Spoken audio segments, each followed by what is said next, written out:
السلام علیکم۔ اللہ تعالیٰ کا فرمان ہے کہ اے ابن آدم، ایک تیری چاہت ہے اور ایک میری چاہت ہے، ہوگا وہی جو میری چاہت ہے۔ بس اگر تو نے خود کو سپرد کر دیا اس کے جو میری چاہت ہے تو میں تجھے وہ بھی دوں گا جو تیری چاہت ہے، اور اگر تو نے مخالفت کی اس کی جو میری چاہت ہے تو میں تجھے تھکا دوں گا اس میں جو تیری چاہت ہے، اور ہوگا وہی جو میری چاہت ہے۔ یہ جو فرمان ہے یہ ہماری پوری زندگی کا نچوڑ ہے۔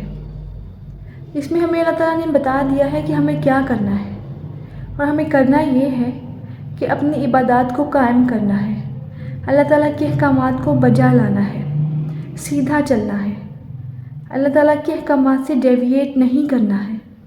پھر آپ دیکھیں گے کہ آپ دنیا میں بھی کامیاب ہوں گے اور آخرت میں بھی، اور دنیا کی ہر چیز آپ کے قدموں میں ہوگی، کیونکہ ہر چیز کو عطا کرنے والا آپ کے ساتھ ہے، آپ سے خوش ہے۔ تو پھر آپ دنیا میں بھی کامیاب ہوں گے اور آخرت میں بھی۔ جزاک اللہ۔